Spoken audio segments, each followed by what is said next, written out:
नमस्कार मु प्रज्ञा आपण मानक स्वागत करुच्ची मो Odia channel MC Odia kitchen को। आज आम बनइबा वेजिटेबल पलौ।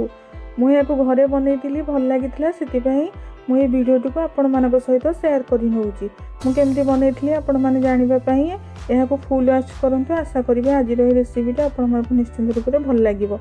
जदि भल लागिला त लाइक शेयर करंतु और मो चैनल जदि नुआ मो चैनल को प्लीज सब्सक्राइब करंतु और पाखरे थिबा बेल आइकन को बजाई नियंतु ताकि मु जो वीडियो अपलोड करी आपण मान पाखे नोटिफिकेशन सर्वप्रथम पहुँची पारिबो।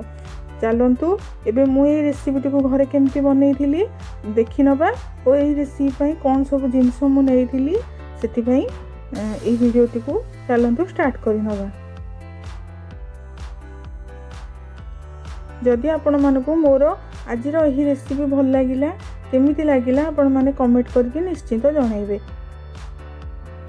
चलतु एबे देखिबा मु यहाकू किपरि भाबरे बनैथिली ओ कौन सब मुझे नहीं। चलतु एबे स्टार्ट करवा। मुझे देखु मु वेजिटेबल भितर कोबी की नहीं गोटे मीडियम साइज रो कोबी काटिकी नहीं गोटे बड़ बड़ आकार काटी और गोटे गाजर को काटी नहीं और दुईटी टमाटो किसी बीन्स को 100 ग्राम बीन्स को काटी मुझे पनीर प्राय 250 ग्राम पनीर नहीं आपण मान चाहिए ना स्किप करेंगे। और मसला पियाज रसुण अदा नहीं और मु बासमती चावल नहीं 500 ग्राम रो चावल मुझे नहीं गोटे कड़े गरम करके तेल किसी नहीं तेलटी पूरा गरम हो सारापर मुझे पनीर रखी थे बड़ बड़ आकार पनीर की काटी से पनीर की पकईकी ये भाजी नवा। पनीर टी भाजी देला भाजिले बहुत भल लगी थाए तेणुकर मुझे भाजी नहीं भाजी देखो एमती हल्का भाजी नेला मुझे गोटे प्लेट को काढ़ी नौ। पनीर टी काढ़ी सारापर जो बाकी तेल बड़ा से तेल रे कौन कर पियाज को भाजी नवा हल्का गोल्डन कलर है पर्यंत पियाज को टिके भाजी नवा। पियाज मुझे पियाज काटिकी नहीं सबू पियाज नहीं अल्प किसी पियाज को भाजी नहीं टिके पछरे दवापाई मुझे अल्प किसी पियाज को भाजी नहीं। पियाज देखु बेसी पोड़ानी अल्प टिके ब्राउन कलर है पर्यंत भाजी नवा। भाजी सारापर मुझे काढ़ी देली बाकी जो तेल बलता से चीनी पकईली चीनीटा कलर पर नहीं तापर से पियाज पकईकी भाजी नौ। देखु एपरी भाव पियाज को पकईकी टिके भाजी नवा। पियाज को से पर्यंत भाजवा जे पर्यंत सीटा गोल्डन कलर न हो पियाज भाजी हो सारा कौन कर अदा रसुण पेस्ट को रखी करके पकई नवा। देखो पियाजटी मोर भाजी ही आसला तापर मुझे अदा रसुण को पेस्ट करके रखी थी अदा रसुण और 2टी कंचा लंका को मु पेस्ट करी मुझे पकईकी भाजी नौ। अदा रसुण से पर्यंत भाजी नवा जे पर्यंत तार कंचा गंध न जाइए।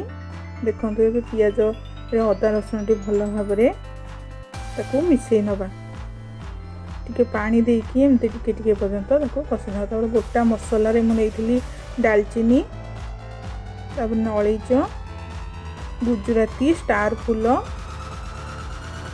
किछि जीरा जायफल मुगुड़िक नहीं मसला रे। तापर आउ गोटे मसला आम प्रस्तुत करनवा। ये मसला को रखीदवा जो पूर्व मसला को आउ गोटे मसला प्रस्तुत करना। गोटे चामच लंका गुंड गोटे चामच जीरा धनिया गुंड गोटे चामच बिरयानी मसला भल फ्लेवर पाई गोटे चामच हलदी गुंड मुझे मसला नहीं। एबे पियाज रसुण हो गलानी मुझे मसला नहीं टिके पकई नवा। तो पकई सारापर भल भाव मिसईकी गोले नवा। देखु है मसला गोले सारापर मुझे जो टमाटो काटिकी रखी थी पकईकी टिके भाजी नौ। टमाटो सीझिला पर्यंत आपको आम भाजी नवा। तापर जो मुझे रखी थी वेजिटेबल गुड़ा गाजर बीन्स कोबी ताकू पकईकी भल कि मिसईकी भाजी नवा। आपड़ ए चाहिए अलग परिवा मटर छुई आलू सब ऐड करेंगे मुझे अल्प किसी परिवा नहीं आपड़ चाहिए आपन जदि पसंद आपण मैंने नहीं पारे। देखु ए कोबी को आउ जो ନେଇଥିଲି ତାକୁ ଭଲ ଭାବେ ମିଶାଇ ନେଉଛି। ତାପରେ ମୁଁ ଗୋଟେ କପ୍ ନେଇଛି, କପ୍ରେ ଚାଉଳ ମାପିକି ନେବା। ଯେଉଁ କପ୍ରେ ଚାଉଳ ନେବା ମୁଁ ଏବେ 2 କପ୍ ଆଉ ଅଧା କପ୍ ଚାଉଳ ନେଇଛି। ମୁଁ ଏହାକୁ ବାସମତୀ ଚାଉଳର ୟୁଜ୍ କରିଛି। ଆପଣମାନେ ଚାହିଁଲେ ଏହାକୁ ୟୁଜ୍ କରିପାରିବେ, ନହେଲେ ଆପଣଙ୍କ ପାଖରେ ଘରେ ପୁରୁଣା ଅରୁଆ ଚାଉଳ ଯଦି ଥିବ ତାକୁ ପୁରୁଣା ଚାଉଳ ନେବେ, ନୂଆ ଚାଉଳ ନେବେନି। ଥିବ ତାକୁ ନେଇକି ରାନ୍ଧି ପାରିବେ। ଦେଖନ୍ତୁ ମୁଁ କପ୍ରେ 2.5 କପ୍ ଚାଉଳ ନେଇଥିଲି, ତେଣୁକରି ସେମ୍ କପ୍ରେ ମାପିକି 5 କପ୍ ପାଣି ନେବା। ଚାଉଳ ଯେତିକି ନେବା ପାଣି ତା'ର ଡବଲ୍ ନେବା, ତାକି ସହଜରେ ହେଇପାରିବ। ପାଣି ଆଉ ଶେଷରେ ପାଣି ରହିବନି।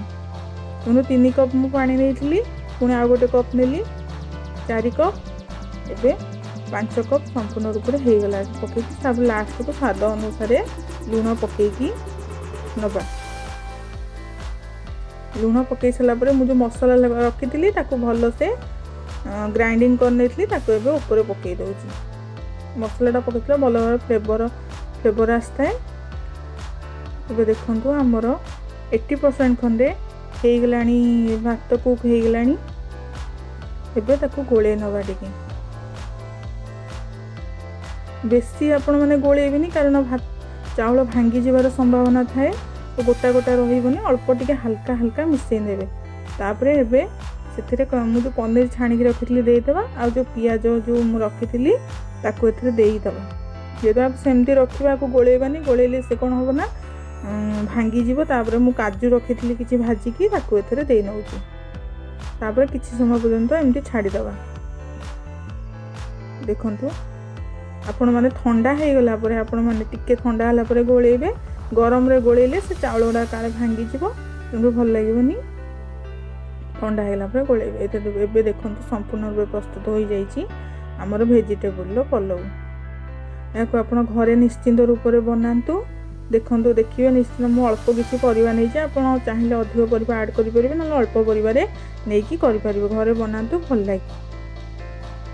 କେମିତି ଲାଗିଲା ମୋତେ କମେଣ୍ଟ ବକ୍ସରେ କମେଣ୍ଟ କରିକି ନିଶ୍ଚିନ୍ତ ଜଣାଇବେ। ଭଲ ଲାଗିଥିଲେ ଜଣାଇବେ, ଖରାପ ଲାଗିଥିଲେ ମଧ୍ୟ ଜଣାଇବେ। ଆପଣ ନିଶ୍ଚିନ୍ତ ଘରେ ଏହାକୁ ଟ୍ରାଏ କରନ୍ତୁ। ରହିଲି, ନମସ୍କାର, ଜୟ ଜଗନ୍ନାଥ।